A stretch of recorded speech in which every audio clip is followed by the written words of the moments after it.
What you need to know before you start laser hair removal.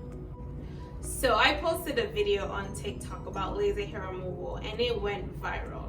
This prompted a lot of questions about lasers, safety, and all things that are related to laser, especially as it pertains to laser hair removal. So I decided to do a video here on YouTube just to cover the basis about laser hair removal, how it works, what to look for in terms of when you're going to get treated, before care, after care, things of that nature, okay? Hi everyone, my name is Dr. Degha Fongod. I'm an internal medicine physician in the Northern Virginia area focusing on women's health. And on this channel, we're going to be talking about all things related to skin and women's health, all right? So if you're interested in any of that, keep watching. So to start, what is laser? Laser stands for light amplification by the stimulated emission of radiation. Let's try saying that 3 times. Basically, you have a laser, it emits a certain wavelength of light, and that wavelength is going to target the pigment in the hair, which is located in the hair shaft, because that's what we want to focus on.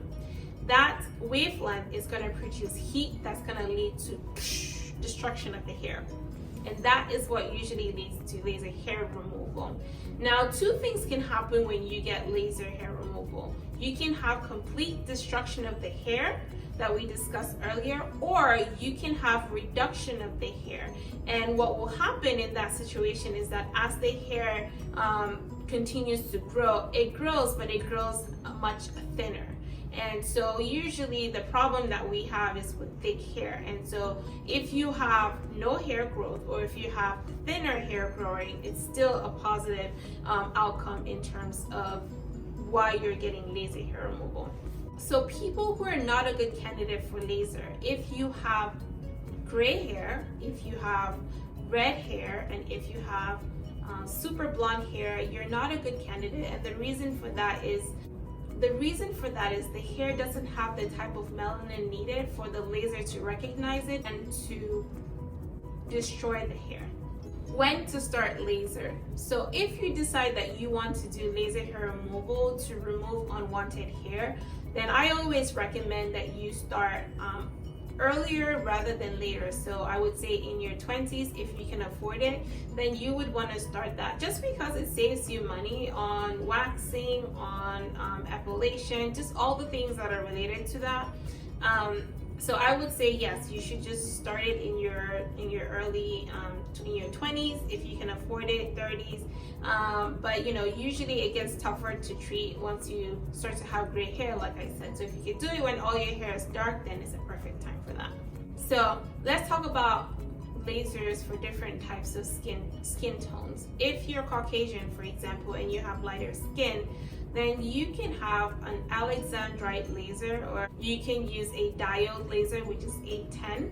And those are the 2 that I would say are the best for you. Now, you can also use IPL for laser hair reduction, but it's not a true laser. And I'll do a different video talking about IPL and hair. But for darker skin, the best wavelength for you is the 1064 wavelength, or the ND YAG laser. That's the laser that I recommend to my patients. That's what I have here. I have an alexandrite and a YAG laser, so I'm able to treat all skin types in the office. So conditions that we treat in the office with laser hair removal, obviously the most common reason why people come for laser hair removal is ingrown hairs, especially again because of the curly hair causing problems. So we will treat ingrown hair. For people who have facial hair due to PCOS, we also treat that with laser hair removal. Same thing with men or women who have pseudofolliculitis barbae, which again is facial hair that can cause hyperpigmentation. We treat that. We also treat patients with hidradenitis suppurativa in conjunction with their dermatologist to help eliminate the hair as well. What should I ask my provider when it comes to lasers, just so that I can know that they know what they're doing and they can properly treat me for my skin? So I thought I'd go through like how I do my consultations. I do all of my consultations virtually just to go over what lasers are with the patient, and also to tell them how it works, what to expect, things of that nature. So if you came into the office interested in lasers, I always want to know why you want to get lasers. For women, the most common reason is most women are interested in treatment of the underarm area or the bikini area, just because it's something that they do all the time and it's a mundane task for them, and they just want to stop treating that area. So you let me know what area you're interested in treating. I always want to know what you know about lasers and how they work, and I tell you, obviously, like I said earlier, how lasers work, and then I tell you what to expect. So I always want to know medical history first. What is your medical history? Are you prone to keloids? Are you prone to hyperpigmentation? Are you on antibiotics that can cause photosensitivity? Always ask these questions. Also, depending on where you're getting treated, are you on retinoids or vitamin A derivative products? What's your skincare like? Things of that nature, just to make sure that there's no interference and there's nothing that can lead to potential complications such as burns. It's important to understand that when it comes to hair on the body, your hair is growing at different phases. And so when you get a laser hair removal treatment, I always tell patients that we're only able to treat about 20% of the hair. So that means that this is why you need multiple sessions, because every time you come, we hit 20%. So let's say your whole body is 100% and you come and you get treated and we treat 20%. And the next time that you come, we treat 20% of what was left over. So you can understand why you need multiple sessions to try to target the hair depending on the phase of the hair cycle. You need a minimum of 6 sessions for laser hair removal, and then after 6 sessions I can reevaluate with my patients to see what's the best step and if we're gonna do maintenance treatments, things of that nature. But I think that 6 treatments is the minimum for laser hair removal. All right, so let's get to the questions that I had on TikTok. One of the biggest questions that I had on TikTok was, what laser is safe for dark skin? If you have dark skin, then you want to use an Nd:YAG laser. Specifically, the wavelength is 1064. The reason for that is that this particular laser has a wavelength that goes deepest into the skin, so it bypasses the melanin on the surface of your skin and can focus on the melanin in the hair shaft, and that makes it the safest option for people who have darker skin. If you're interested in getting laser hair removal, it's really important that you ask the practitioner if their laser is an Nd:YAG laser, and also to make sure that they are very comfortable treating dark skin. If they tell you that they have a laser that they can decrease the wavelength to make it work for your skin, I would be cautious with that. I just personally feel that if you have dark skin, to prevent burns, you should just use an Nd:YAG laser and make sure that someone who has experience with dark skin treats you. Another question that I got was, does laser hurt? Now, this really depends. I can only speak for the laser that I have here, but I've heard different reports about laser being very painful. Here's what I will say. Some areas are more sensitive than others. So typically, if you're getting laser hair removal in the bikini area, I find that area is more sensitive, especially around women's cycle. For the most part, I want to say that the laser hair removal, the way it feels like rubber bands are being stung on you. So it's a really quick it's a very quick discomfort, but it shouldn't be like painful. And if the laser feels painful, then 1, the wavelength is incorrect, or 2,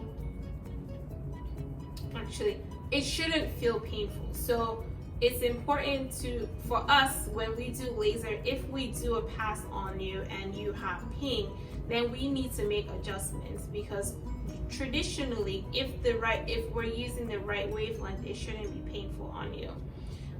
Now, the laser that I have is very, very comfortable, and it emits, we use a zimmer, and a zimmer is basically a device that blows cool air onto the skin. So that helps to cool the air while we're doing the laser, which creates heat, and that kind of minimizes any chance of having any sort of hyperpigmentation or post-inflammatory hyperpigmentation.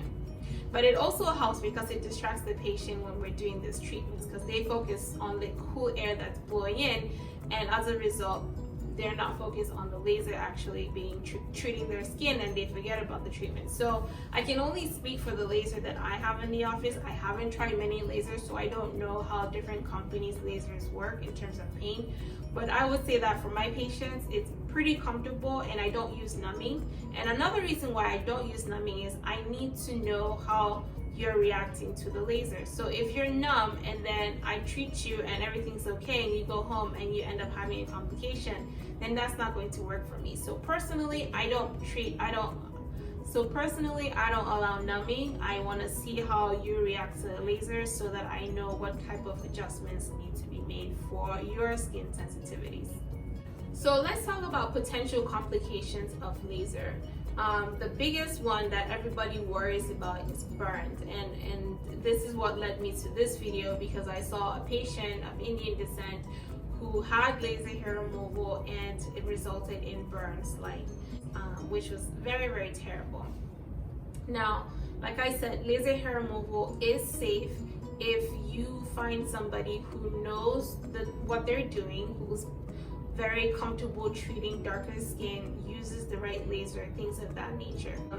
Make sure you do your research before you get laser hair removal. Another potential complication is what we call paradoxical hypertrichosis. And basically what that means is when they got laser hair removal, instead of having removal of the hair, they had excessive growth of the hair. That's what hypertrichosis stands for. And this is usually seen in women who are of Middle Eastern descent, Asian descent, or South Asian descent, especially on the cheeks and the chin. We don't really know why, but this is something that can happen. So just keep that in mind when you're getting laser hair removal. So before your treatment, you need to shave. If you've waxed or plucked your hair, then you need to wait for the hair to completely grow. And then once that happens, you can then shave your hair before the appointment. I always say shave the day of the appointment. So you come in shaved. We don't want any lotions, any deodorant in the area. If it's the face, you want it to be clean. And we do the treatment. And then after the treatment, we always use aloe just to cool down that area. And if you have darker skin, I also recommend you use 1% hydrocortisone cream on the area, just once or twice, just to prevent any potential swelling or irritation of the area. Before every treatment, I always make sure that my patients tell me if they're on any new medications or new antibiotics, for example, because some antibiotics can cause photosensitivity, which can then cause problems. And also, it's important that my patients are not exposed to any sort of tanning, like sunbed or exposure to the sun outside. And the reason for that is when you have a sunburn or a tan, that's actually causing inflammation to the skin.